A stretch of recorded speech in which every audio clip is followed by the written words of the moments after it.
tornerà a riunirsi martedì prossimo 13 dicembre in seduta mattutina alle ore 9 il Consiglio Comunale di Favara, convocato in sessione ordinaria a porte aperte e che sarà trasmesso in diretta streaming dalla Presidente Miriam Mignemi. Due i punti inseriti all'ordine del giorno. Il primo è relativo ai servizi sociali. Infatti i consiglieri comunali sono chiamati a ratificare la delibera di giunta numero 114 relativa all'approvazione dello schema di convenzione per la gestione in forma associata dei servizi e degli interventi sociali e sociosanitari distrettuali.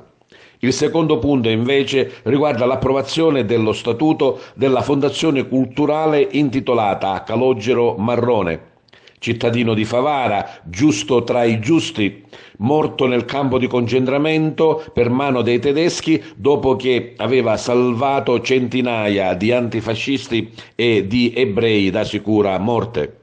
Da anni insiste a Favara un istituto di studi e ricerca intestato a Calogero Marrone che adesso si concretizza con una fondazione.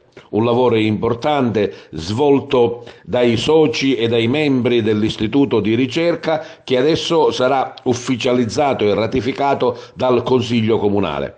Abbiamo parlato dell'importanza della Fondazione Calogero Marrone con il presidente dell'Istituto di Studi e Ricerca, Rosario Manganella. Martedì prossimo il Consiglio Comunale di Favara avrà all'ordine del giorno l'approvazione dello statuto della Fondazione Culturale Calogero Marrone. Per Favara è sicuramente un fatto estremamente importante, un avvenimento di quelli che difficilmente sarà dimenticato, in quanto si tratta di rendere ancora omaggio a un personaggio illustre della nostra città, Calogero Marrone appunto, che era scappato da Favara per sfuggire ai fascisti e se ne andò con tutta la famiglia a Varese, dove, avendo vinto un concorso, fu assunto all'ufficio anagrafe di quella città. Calogero Marrone è importante perché salvò centinaia e centinaia di vite umane, soprattutto di fascisti, di antifascisti e di ebrei ai quali veniva data la caccia.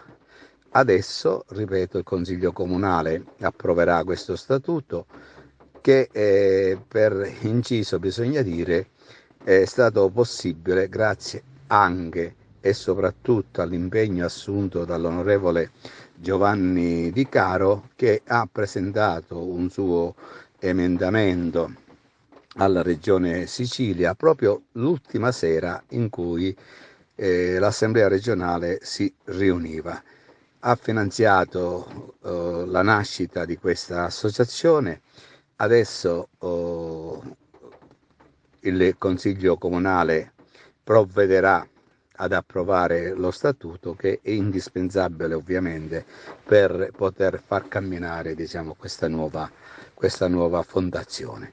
Noi ringraziamo già in anticipo il sindaco, la giunta, la Presidente del Consiglio, l'intero Consiglio Comunale per quello che hanno fatto, per essersi davvero impegnati in questa direzione, tanto è vero che il Consiglio Comunale della prossima settimana avrà all'ordine del giorno solo due punti, più qualificanti dei quali, mi permetto di dire, è appunto l'approvazione dello statuto della costituenda Fondazione Culturale Calogero Marrone.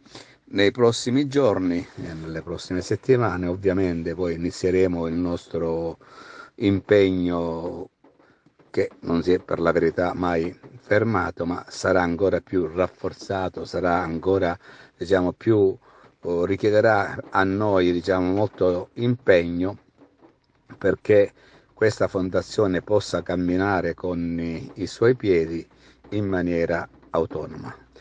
Lavoreremo ancora perché tutti i cittadini di Favara, nessuno escluso, conosca la storia di questo uomo coraggioso e pieno di fede, che ha messo a repentaglio, come poi è successo, la sua vita per fare, eh, per evitare che antifascisti ed ebrei venissero deportati nei campi di concentramento. Purtroppo poi un delatore accusò Calogero Marrone, il quale fu prima licenziato dal sindaco di Varese e successivamente, dopo aver girato alcune carceri, deportato nel campo di concentramento di Dachau, dove morì il 15 febbraio del 1945.